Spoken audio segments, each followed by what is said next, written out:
Anyway, so the bobcat is called Lynx rufus. That's its Latin name. Lynx, of course, is the species, and rufus is for the color. And bobcats do have a reddish tint to them, but in Connecticut, they can also appear reddish brown, sometimes yellowish. Some people say they look like a tiger cat sometimes. And in the winter, occasionally their coats will turn grayish. It helps them with camouflage. There's 7 species of native felines in North America, and the bobcat's the most common. Other species include the Canada lynx, which is pretty much in northern states and in Canada. There are some in very northern reaches of Vermont and in Maine. Then there is the margay, which is in Mexico and Texas, the ocelot, Texas, Arizona, Mexico, the jaguar in Mexico and parts of Central America. The cougar or the mountain lion is in Florida, Mexico, and the western US. And the jaguarundi, I kind of like that name, and the face of that one is in Arizona, Texas, and Mexico. The bobcat range is in much of the continental US, with exception of portions of the Midwestern states where there's intense agricultural farming, and that has decreased their suitable habitat. As you see, their range does expand from central Mexico and Florida north to British Columbia via Nova Scotia. After that point, it pretty much lynx take over. The bobcat does not have those big paws like the lynx and is not as well suited for walking in heavy snow.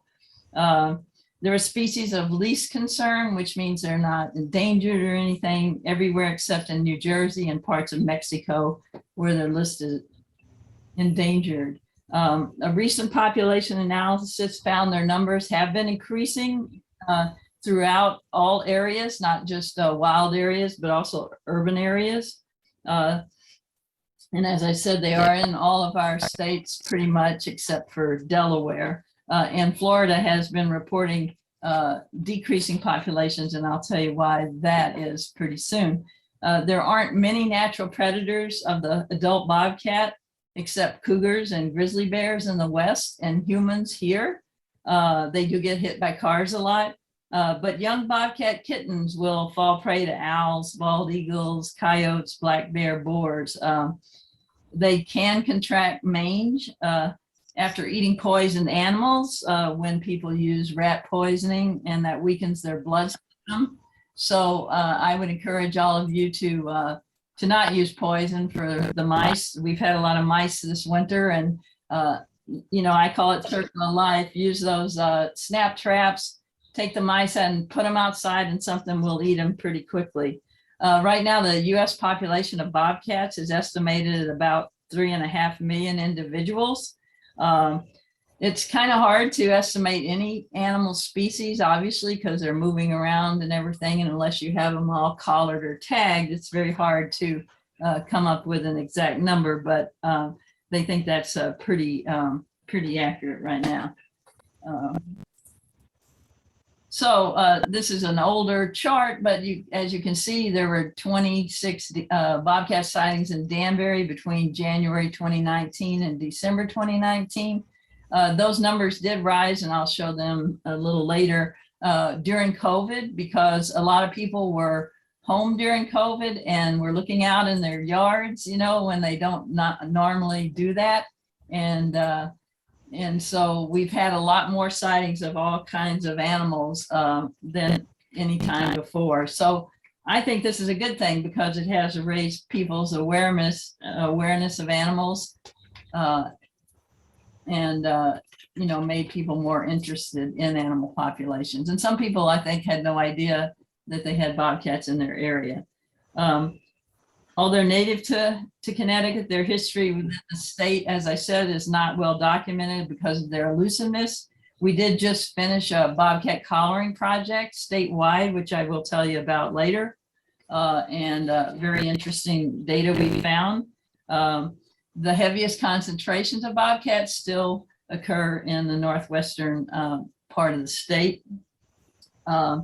So as I said, we're doing a study, and we've collared, we think the population right now is around 1,000.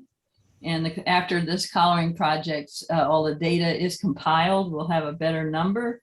but we have collared 135 bobcats with collars that will fall off from the fall of 2017 to the summer of 2018, the fall of 18 to the spring of 2020, and we just finished one in the Farmington Valley from the fall of 2021 to winter 2022. So it was a very successful project, but not an easy project because as being so elusive and pretty smart, bobcats weren't that easy to catch. So here is bobcat sightings between January 2020 and December 2020. So again, I have a number at the end of the talk where if you do see, we're not asking for bobcat sightings necessarily, but if you see a roadkill bobcat, we want you to call right away because we do take roadkill cats and do a necropsy on them and see what their health is and what they've been eating and if they've bred and a lot of important data. I hear somebody growling. That's somebody's dog, I guess.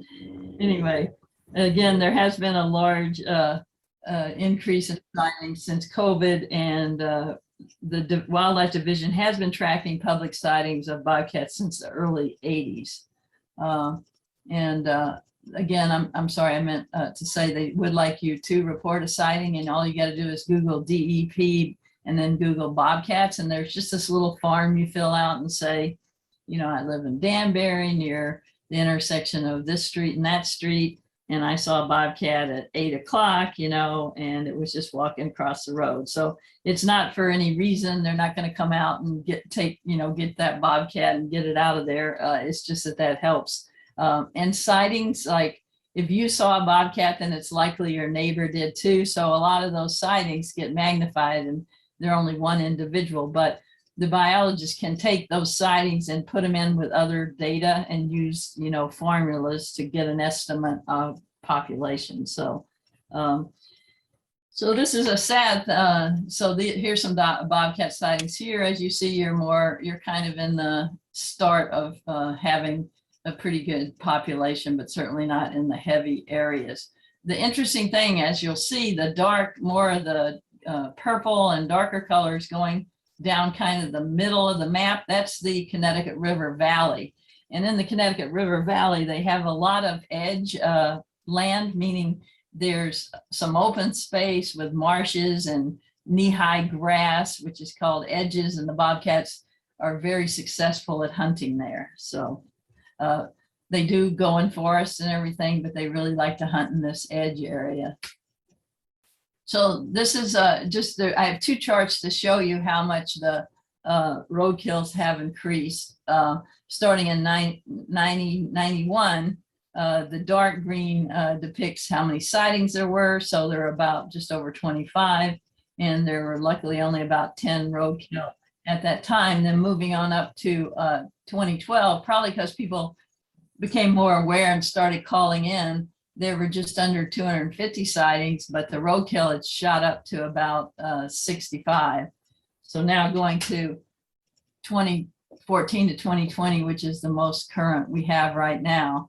As you can see, those numbers have risen. We now have almost 80 bobcats a year killed by car, but the sightings have just skyrocketed. So the numbers are very important in data, and interesting with the necropsies. They can find what kind of food the bobcat's been eating. And incidentally, a lot of people say, oh, bobcats are killing my cats. Well, the states of Maine and New Hampshire, and I understand they're a little different than us because they don't have as much urban population. They both did studies of 1,000 roadkill bobcats, their stomachs, to see what they were eating. And there was only one domestic cat in each state, in the stomach of one cat in each state. So interesting statistic there. So when the colonists came to New England, Connecticut was 95% forested and had all kinds of flora and fauna. They started cutting the trees down, and they started building settlements and killing a lot of native animals for sustenance, and other ones that they considered a danger to their families and their livestock. Of course, cutting the forest down and creating fields did make some good habitat for bobcat, but because they were a predator, they also were killed, but they were not extirpated. And that's a word biologists use. And what that means is they were driven out or you know, of a certain area, but they still exist somewhere else. So they're not extinct, but they were gone from our area. And that is what happened to our native wolves, mountain lions, and the black bear almost were extirpated, but they hung on till around 1820. Right now there are 3.4 million acres in our state, and 60% of that is covered in trees. We're the 13th state in the nation with the amount of total forest, and obviously that's done proportionally by the size of the state. And we're the tops for forest cover in urban environments. So a very interesting statistic there. So again, this is that bobcat that was sleeping on my deck. I have an old 1760 house, so I have all these stone walls, and it just decided to hang out for a while. But anyway, they're a stout-bodied, medium-sized cat. They have a short bob tail, which is thus the name. As you see, this is a typical color of a bobcat in Connecticut. Again, though, they can vary in darkness a little bit. They do have a dorsal stripe down their back, a dark black line. They have white underparts. Oftentimes they're spotted. Some are, some aren't. They have what I call white mascara around their eyes, which helps them to see better. It helps reflect the light through their retina and back. They have black tipped ears with white spots in the middle, black tufts on their ears, and those prominent cheek ruffs that we see in some of our domestic cats. They're not huge and they're not as large as most people think, but we did collar one cat from Bloomfield, Connecticut this year that was almost 36 pounds, and that's winter, so it might be a pretty big cat come summer. But males average 18 to 35 pounds, and they can be 32 to 37 inches long, and the females are smaller, 15 to 30 pounds, 28 to 32 inches. So they're not as small as you think, but they're not giant either. The males are 33% larger. They have a pretty high shoulder height in relation to their body, and their thick fur often make them appear much larger than they are. This is an interesting video. This is one just walking across Ronald Lewin's property, and he let me share this video. So I'll turn this on for you. Oh, sorry.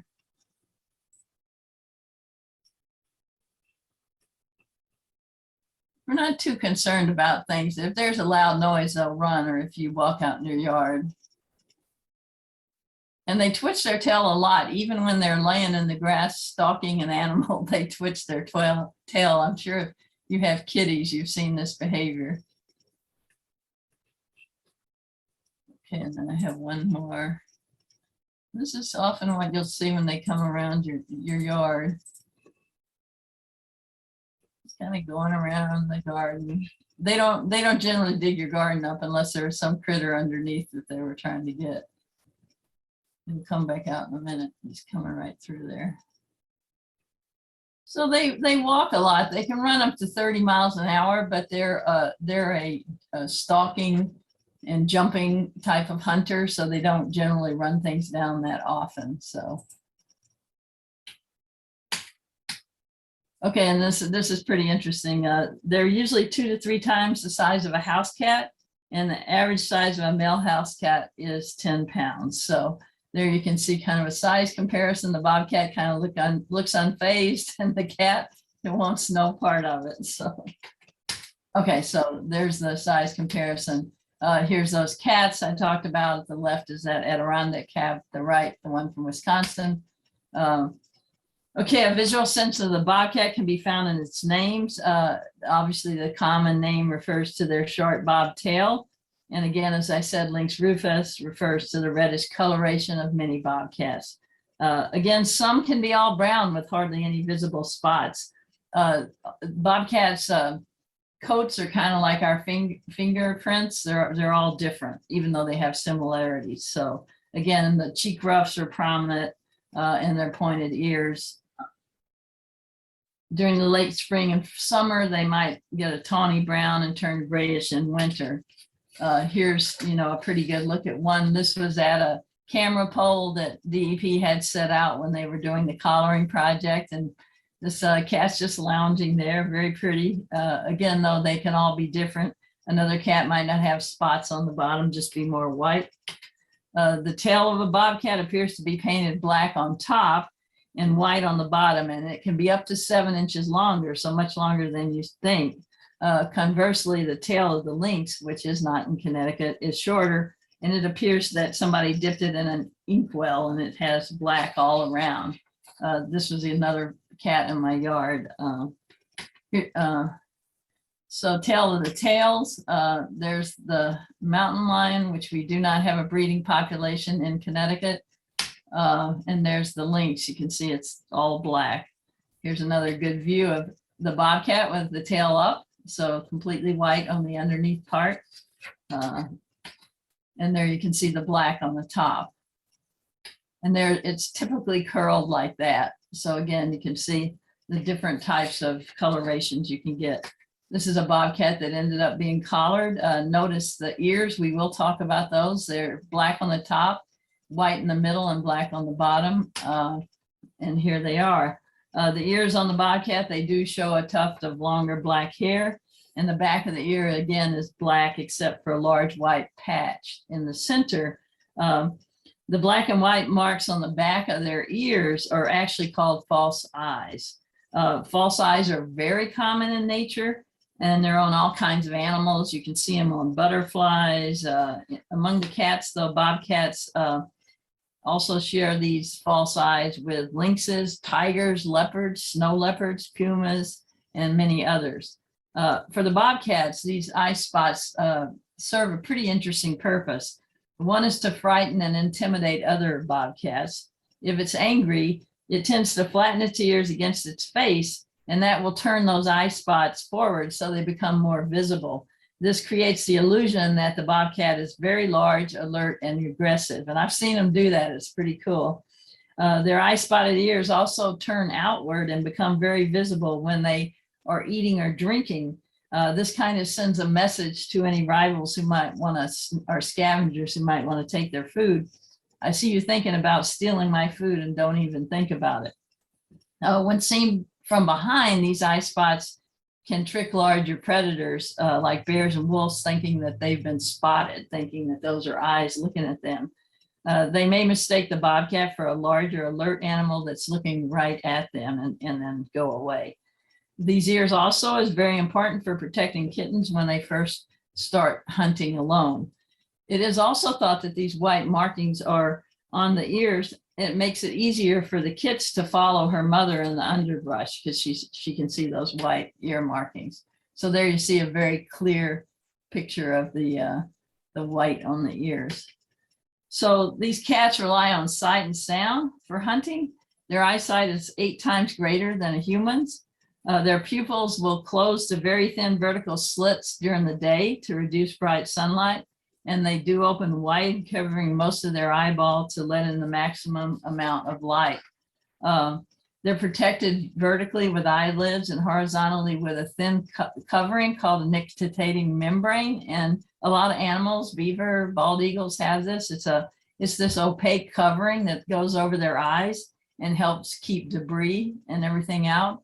And their eyes generally are this color, kind of a yellowish brown. They are on the front of their head rather than at the side. And in many animal species, that would limit their ability as a hunter since they don't have all around vision. But that's not important because they stalk their prey and are able to judge distance with that excellent eyesight. And that's an ability which is important on animals that stalk and pounce. And it won't allow a second attempt if it can be avoided. So the eyes are set up for them. Inside their eyes, you can see here, this was that cat that was on my deck. I was shooting through a dirty window, but anyway, I was looking at me. This was a different one. This was a young male. So they have this thing inside their eye called tapetum lucidum, and it's a layer of tissue in the eyes of vertebrates, and that means bright tapestry. It's right behind the retina. and it will reflect visible light back onto the retina. So the reflection becomes superimposed on the incoming pattern, and that gives them twice the light that's normally available and makes it very sharp and very clear, even though it's defined black and white image. So it is intensified and it does glow when struck by light from a vehicle's headlights. And that's what we see as eye shine in animals when we're driving. So here you can see this eye shine. Their eye shine typically is white like this. That one on the right you can see is nabbed a little critter, I think a squirrel.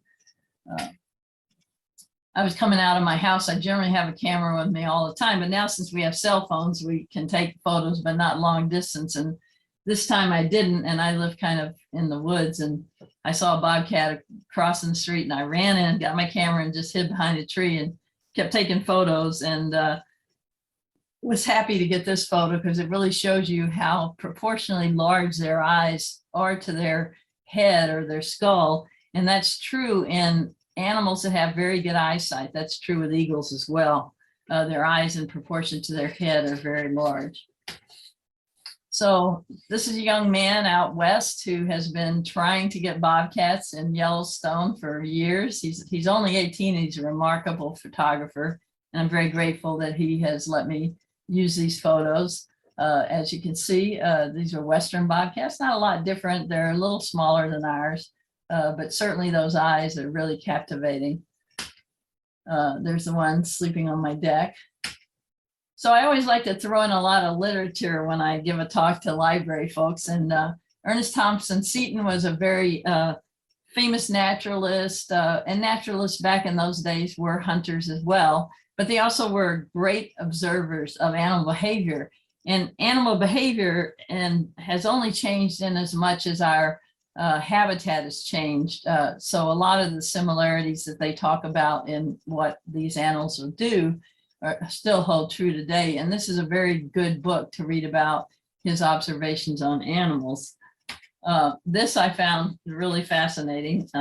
So he had the habit of, he lived in New Mexico for a long time, and he would rake the dirt outside of his home every evening. So in the morning, he could come out and see what passed through. Now we're lucky here with the snow because we can go out after it snowed and see what tracks we see. But of this practice, he said, of course, there were many blank nights, or others the happenings were trifling. Some, however, were full of reward. So one night, he said, he was aroused by a strong smell of skunk, and he heard these strong, strange, muffled sounds that soon died away. So here's how he's described what happened. At the letter A, a skunk had come on the scene. At B, he was wandering about when a hungry wildcat, which is another name that bobcats are called, C, noting the promise of something to kill for food, the bobcat came on at D. And then the skunk, seeing the bobcat, said, "You better let me alone." And not wishing to make trouble and probably get stink on him, you see the bobcat left at E. So I thought that was pretty amusing. And then he made this illustration of the kinds of animals, the porcupine and the skunk, that have protections that can kind of keep the bobcat away. So whenever we talk of any animals, habitat is very important. Bobcats do climb trees, as you can see here. This photo was by Paul Fusco, who's our DEEP photographer. Where do they live?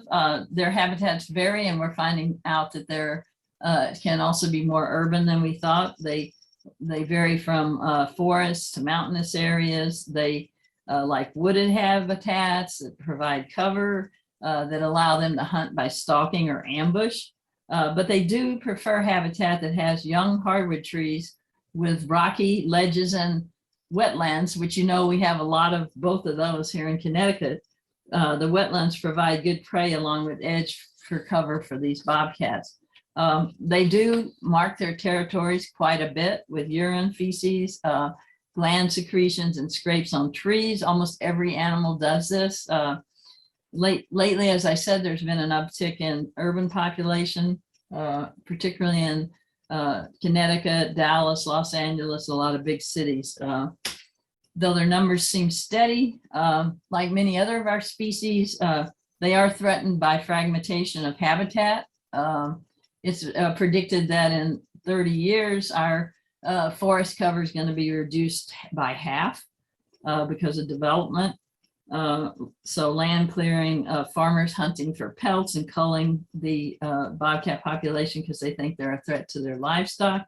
They can live up to 12 years in the wild, but most are lucky to make it to 5 years because of roadkill, starvation, rat poisoning being some of their life-shortening events. But again, it is widespread. They're fairly adaptable and are able to find food from anything from small mice to deer in the winter.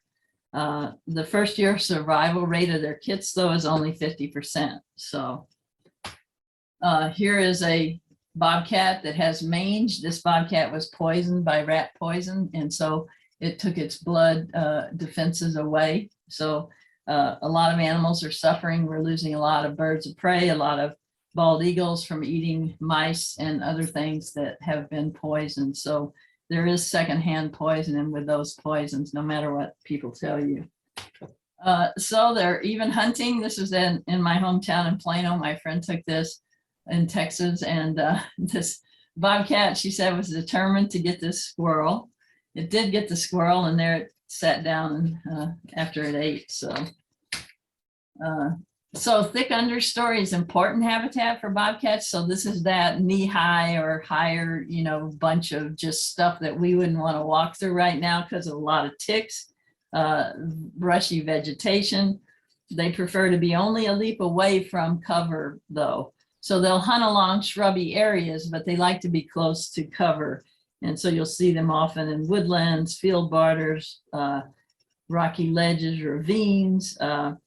That spotted fur, you can see how it helps them camouflage, and they do crouch and hide a lot rather than bolt across open space. The amount of area they use is tied to the quality of the habitat. Generally, the average territory for a male might be 3 miles, a female 1.5. A female will tolerate males to crisscross through her property, but not other females. On average, they need to consume between 1 and 2 pounds of food per day. They rest more than they wander. They might cover 1 to 4 miles of their territories daily. But again, those are tied to habitat. If it's a bad habitat, they might not move as much. If it's a good habitat, they won't move as much. If they're not getting a lot of food, they'll move to find more. They do, again, as I say, mark their territories. This friend of mine, Janet Pesaturo, I'll show you her book. She has written a book called Camera Trapping, which is a series of setting up DSLR cameras along with game cams and getting really spectacular photos. This one isn't as good a quality because it was a screenshot off of the video, but this cat is marking there. So this is her book. I don't get any cutbacks. I don't get any royalties, but I would recommend it. She's been a PhD biologist for many, many years, and she traps with the cameras all over the country. And she does have field guides and tracks and sign and behavior in this book, and it's very good. So there you can see bobcat tracks. If you're going out and you want to try to see what's walked along, it's good to have substrata that's either snow or mud or sand. And each of those substrata can kind of make the tracks appear a little larger. But this is a bobcat track, as you see, typical of a feline. There are no claws. Occasionally, a bobcat will show claws if it's, say, just jumped out a tree, into snow or something, or if it is purchasing, digging in for some reason. But most of the time, you can tell them because they do not have claws. This is what scat is another thing that we are able to look at and figure out what's gone by. Typically, a bobcat a lot of times will leave their scat on logs. It's just another way of marking. And you'll find little furs, sometimes little bones in their scat. So here's a male and female bobcat. We're right now still in bobcat breeding time. So they will hang out together during that time. The male's on the left, again, a third larger than the female. Here's a bobcat. I'm going to let you hear what the male sounds like during mating season.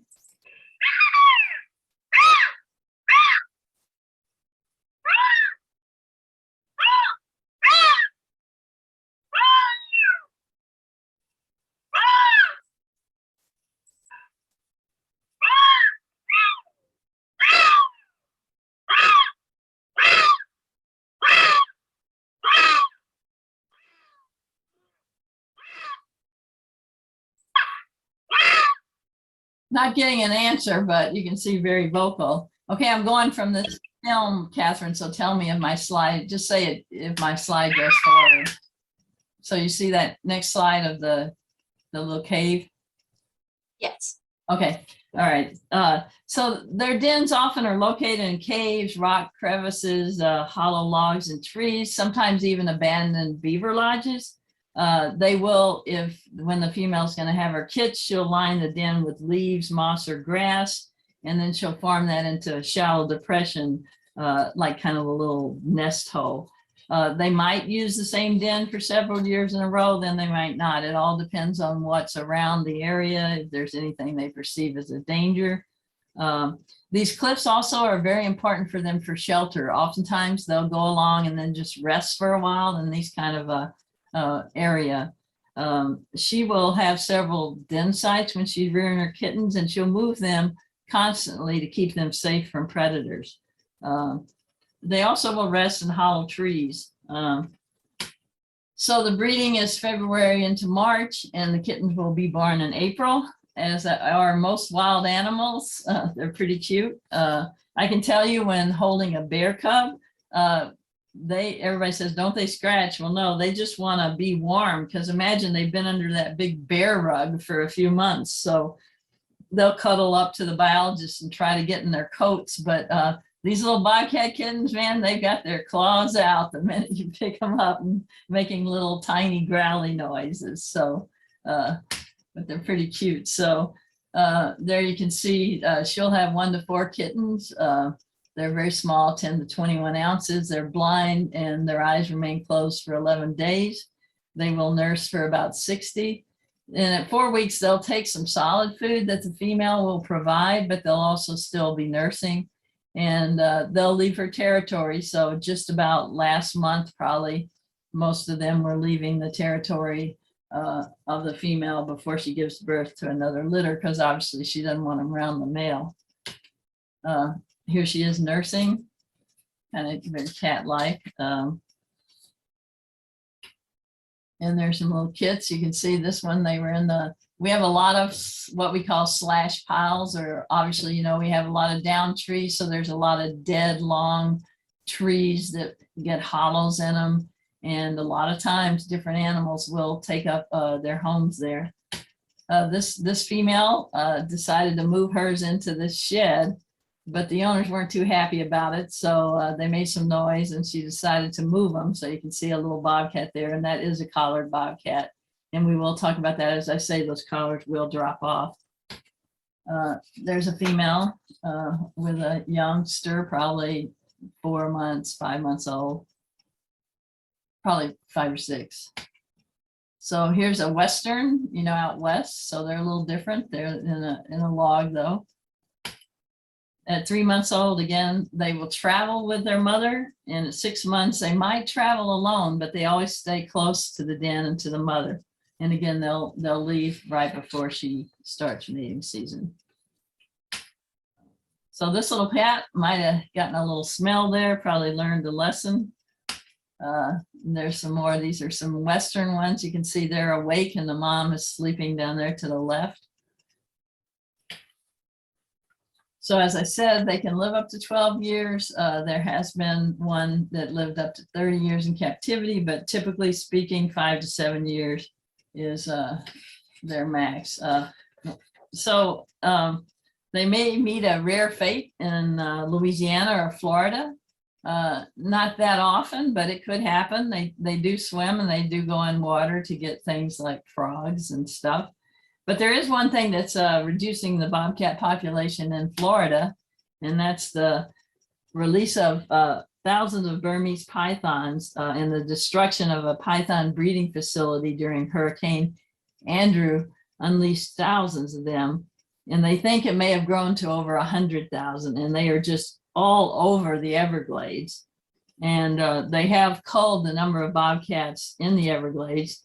And they also have decimated the population of other prey species that the bobcats would rely upon. So the bobcats have moved on. Pythons can measure up to 20 feet and 200 pounds, so they're pretty big, so they can swallow animals whole.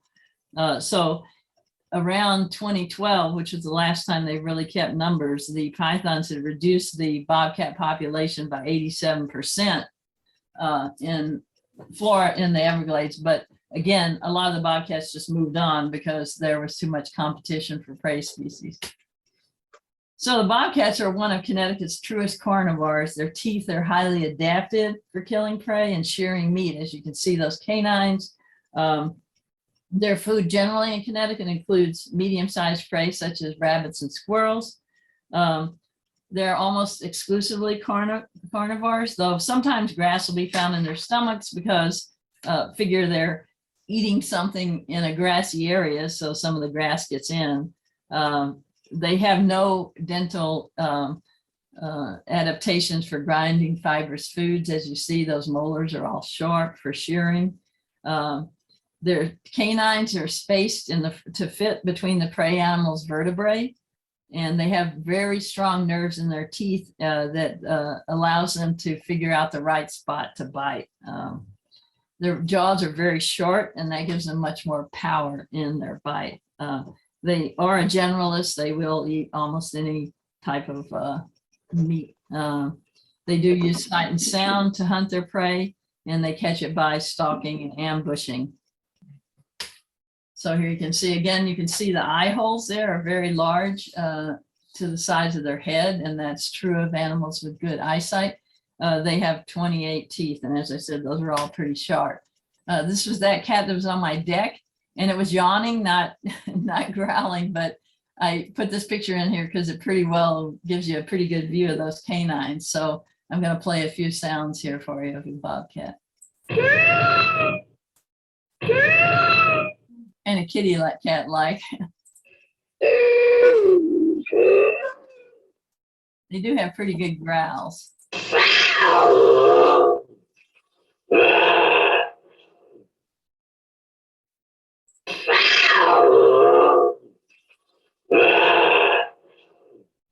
So those are kind of typical sounds.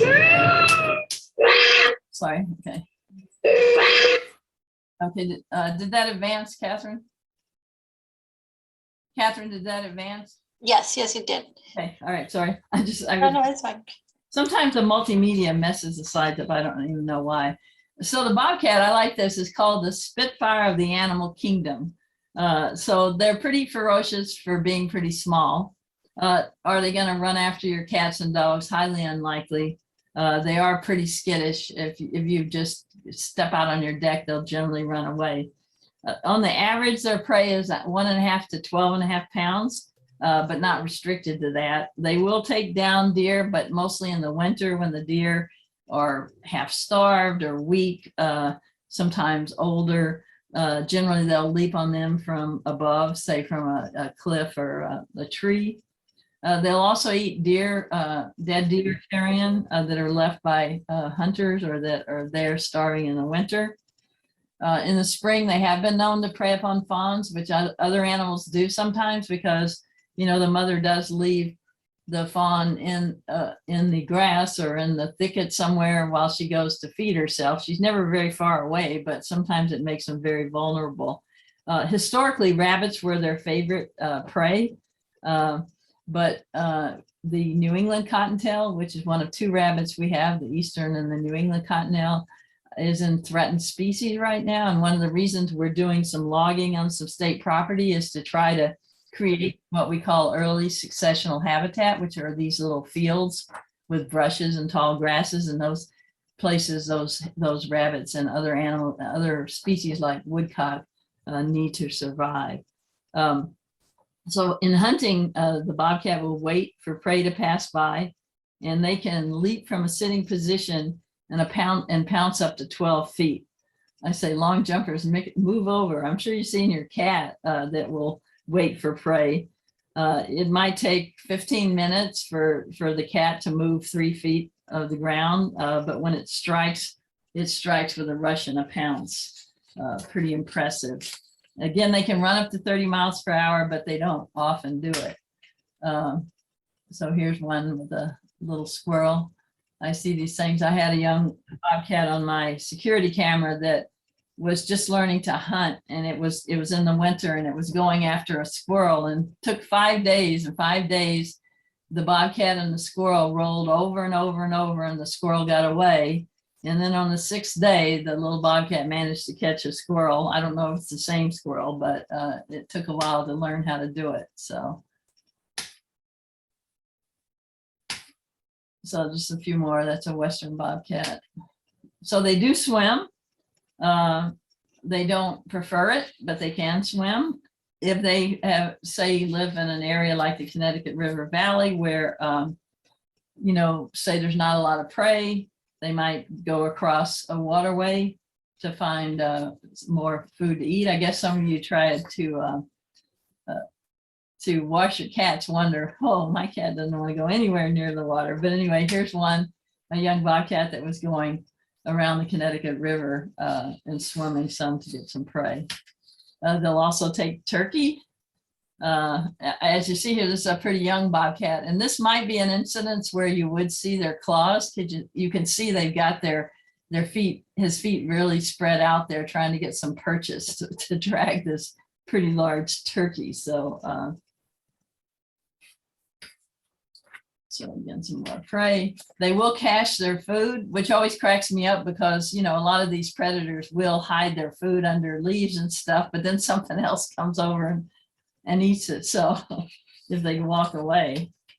So anyway, they are a master of ambush. When it does attack a deer, they take those canines that are separated and get its vertebrae, and then they reach around with their claws and slash at the throat. So it's pretty quick, I'm told. There you can see. So here's a list of some of the prey species that bobcats we found in their stomachs when we've done necropsies. These were 70 different bobcats, roadkill bobcats that we examined. So all kinds of things. They have been known to eat porcupine, although not all that often. Animals tend not to go after animals that might cause injury to them. We did find one roadkill bobcat that had a porcupine quill embedded in its jaw. So anyway, the animal in Connecticut that eats more porcupine is the fisher. Although I'm told by the biologists they've not found a lot of porcupine in their stomachs either. So tracks, bobcat tracks, this is a typical, they have an overall round appearance. Again, they don't show, they have kind of furry feet, and they leave that round appearance with 4 round toe pads in the front and rear prints. There is a 5th toe on the forefoot, but it doesn't usually leave an impression because it's raised high on the foot. Bobcat tracks look a lot like house cat tracks, but they are twice as large. As you see, the snow can also make them a little larger and difficult to see, but important to measure a track. If you don't have a ruler, you can use your key fob or something, but also the gait is important to determine what animal came by. They also do what's called a direct register. If you'll see that bottom track on the left where the hind foot sometimes crosses into the front foot. With a bear, sometimes it's almost exactly on the front foot track. A lot of animals do that. The average width of a bobcat track is 2 inches with a range of about 1.5 to 2.5 inches. Again, it's kind of roundish looking, and the hind tracks are slightly elongated compared to the front. And the toes are pretty symmetrical, asymmetrical and similar to most human hands. So they're pretty distinctive. This is not to scale, but it is to scale with these different pictures. You can see the difference. The canids, the coyotes, the foxes, they do show their claws. So again, you can see the canine track.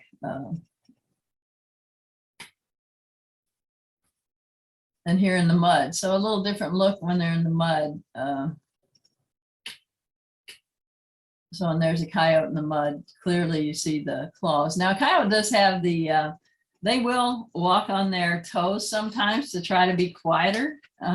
So I don't know if that works, but if they do that, the tracks look a little different, but they still show the claws. Again, here's a bobcat scat. I showed you that before. And there you can see some of the little debris that might be in there. And typically of a lot of wild animals, when they're going along and not hunting, but just going along, they kind of go straight, because why go willy-nilly like our dogs zigzagging all over the place, because that's not a very economy of purpose. You know, they kind of try to save their energy when they're not hunting. But when pursuing prey, they might lope or gallop, and they can make bounds of 10 feet. But again, like I said, they generally just pounce on their prey. Over 6 inches of snow kind of limits their ability to access prey.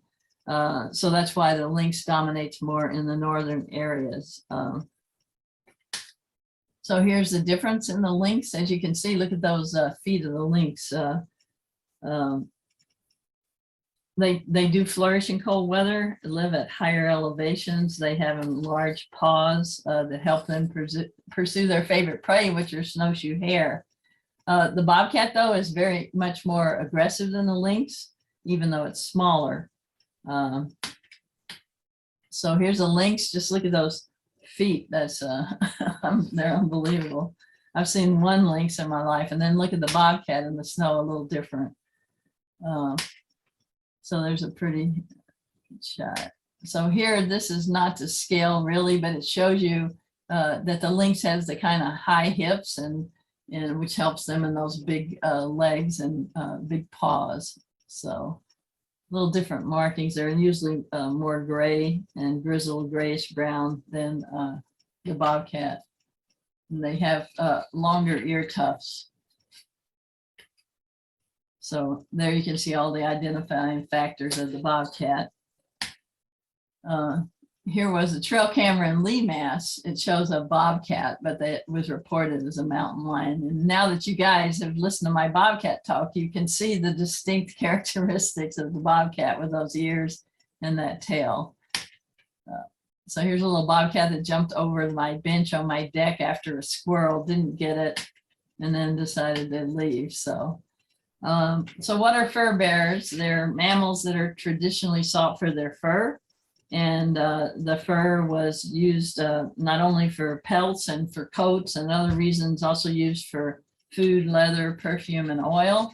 It was a big industry from colonial times up until about the 60s. There's still, people still trap and hunt animals for fur and sell it, although the market is not as profitable. So the bobcat is a dense, soft underfur that gives it insulation and water repellency. And a lot of animals have guard hairs, and it grows through that underfur and helps them with, so they don't mat and get abrasions. So the status of bobcats has changed dramatically here in Connecticut. Historically, they were not protected and were viewed as a threat to agriculture, as I said, and a desirable game species. In the early 1900s, they were still deemed a nuisance. In 1924, the Connecticut Fish and Game Commission reported 223 bobcats were harvested, but by 1928, only 15. So the records kept going down and down. Here's a clipping from a newspaper in March of 1968, the Hartford Times, and it shows a young trapper got a $5 bounty for turning in a bobcat. Our state had a bounty on bobcats from 1935 to 1971. But in 1971, the commissioner of what was then the Department of Environmental Protection decided to adopt a regulated bobcat season with daily and seasonal bagging limits. But by 1972, thinking the population was not healthy enough, the commissioner closed the season completely, and it's remained closed since. In 72, they were classified as a protected species. Today, again, there are 40 states that allow hunting, and it's totally protected in 10 states, including the US. In states like Montana, you can have a bobcat for a pet, which is hard to imagine, but they allow it. So anyway, was an interesting thing. So they rarely cause conflicts. The only time that we've had human bobcat conflicts were with a rabid bobcat, which is the incidence of that is very rare. Generally, they would get rabies if they've eaten some animal that had rabies. They're not a significant vector of that disease. So, but they will take your chickens. They might take, domestic fowl, but so do a lot of other animals, anything from raccoons to weasels to hawks. So if you do have domestic chickens, you want to protect them, and particularly at night, have them cooped up.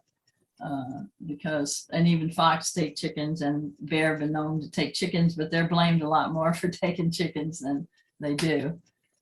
So here's a bobcat with its kind of stalking, crouching posture.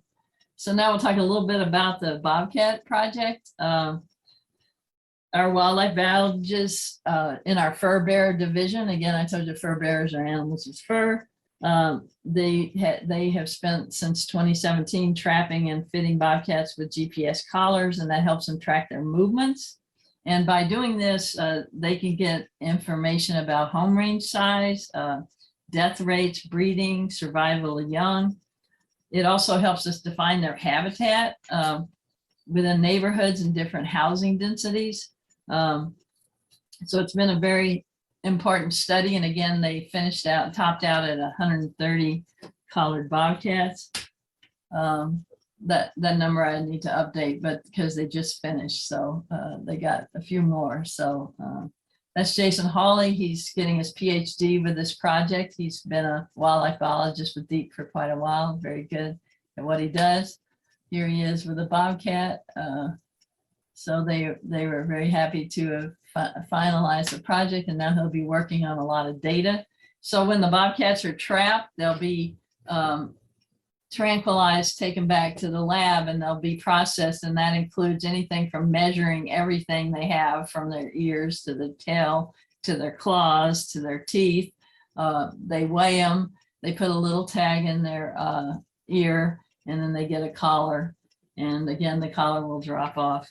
Each of the different phases have been programmed to drop at a different time. So if you ever find a bobcat, a little collar that looks like this, please call DEEP, and they'd like to collect them. So this is Melissa Rushak. She's the person who ran the last phase of the project, and she's like she's not a hunter or a trapper, but she was able to figure out what would get the bobcats into the traps. And they started out with feathers and tinsel, like you'd put on your Christmas tree, and then they do use other roadkill animals to try to lure them in, and different scents that you can buy.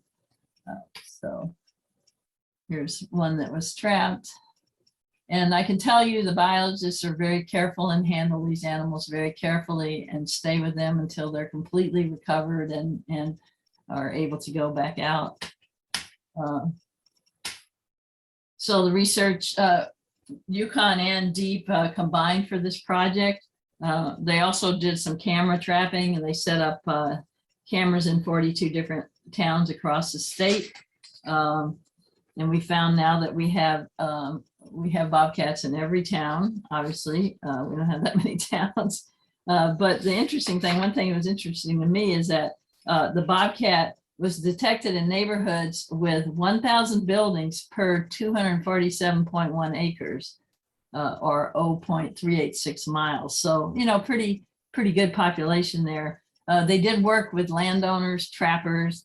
If a trapper traps a bobcat or some other species that is not allowed to be trapped. They have to get in touch with DEP right away, but there were a lot of trappers who worked with DEP to help get these bobcats for this study.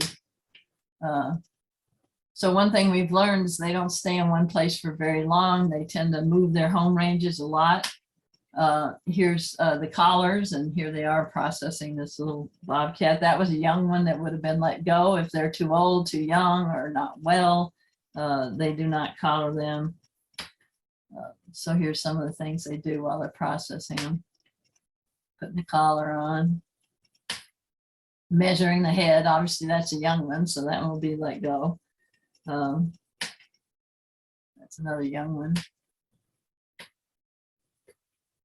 So they check their teeth, see how healthy those are. And one interesting thing, this quote by Jason is that this is one they found out early in the study. They're certainly far more adaptable to urbanization than we previously thought. There used to be this idea that bobcats require wilderness, unmodified landscapes, but they are extremely adaptable. In fact, there may even be a preference for some level of urbanization and suburbanization because that's where there are more prey species for them, such as squirrels and rabbits.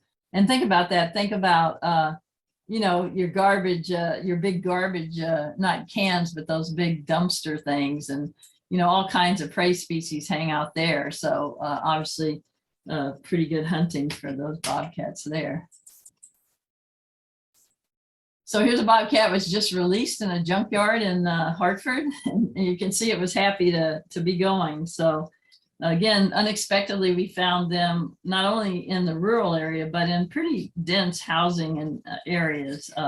So leading us to believe that they're a pretty adaptable species as they're starting to recolonize Connecticut. So here's the collar. Here's a few of them collared. This is the telemetry they use. They use this on bear collars as well, and they're able to triangulate where the animal is through the GPS tracking on the collar. Here's that female who had moved her, her collar has moved around. It's not, the first collars they used were larger, now they're much smaller. Here's the collars after they've fallen off, and sometimes they're under bramble bushes, and some of them are still sending signals. So, you know, the biologist can go out and find them, but sometimes they are not. So this were the towns that the last project took place in. Most were caught in Bloomfield, Avon, and Windsor, surprisingly enough. Again, you know, Avon has the Farmington River, Bloomfield has both that and is near the Connecticut River. So so there's a typical trap. You can see the feathers on the right and some tinsel. That's near a golf course, and you can see the camera with the it's a cellular camera, so they can watch. And as soon as something's caught, they go immediately out there. So the animal doesn't stay very long in the trap. So again, I took a close up. You could see the feathers there.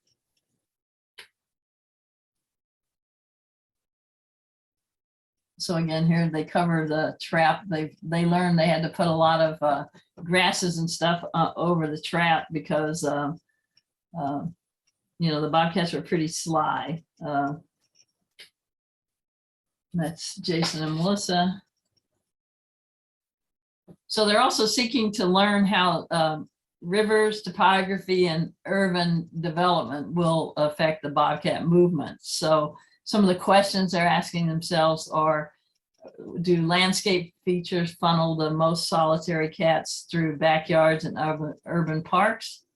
So they are really learning a lot of interesting stuff. Here they are setting up some traps. As you can see, the trap on the right, other than the gate there, is pretty hidden. There is on the bottom of the trap, there's a little platform that when they step on it, it lowers the gate. So they do catch a lot of non-prey species, and then they release them as well as soon as they can. So this is a video, and watch closely. This is a mother and her son, and the one on the left is going to go first. That's the mother, and it took a minute to get the male to go out. So here we go. Okay.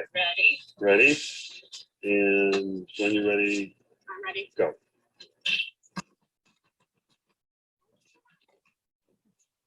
So you see the mom off to the left and the other one went to the right. So they're going out into a marshy, grassy area, so they'll be fine once they left, but they're very quick.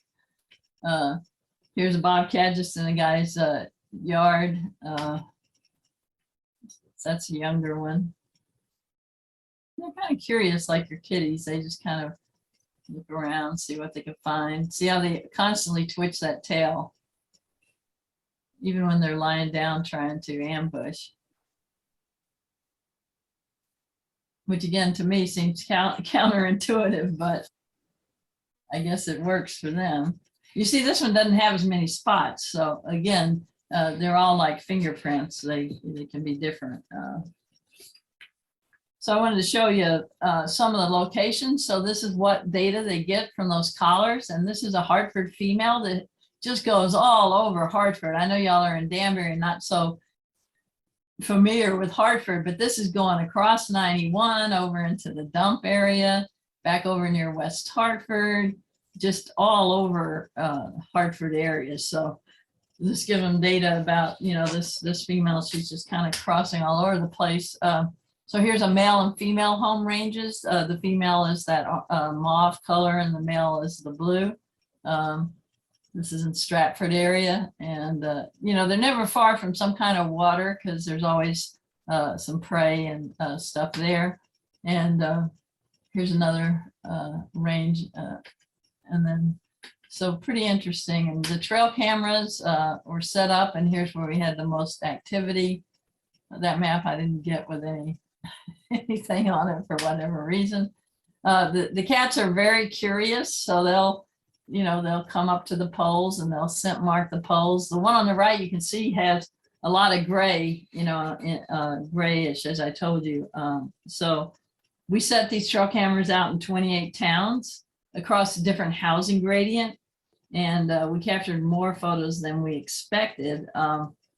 We started in 2018 and stopped in December 2019 and started analyzing the data, and it has been pretty interesting. After that study, over 1 million photos were collected. I can't even imagine that, but each flash takes 5 or 6 photos. So across 42 towns throughout the state, we detected over 775 bobcat events in all 8 counties.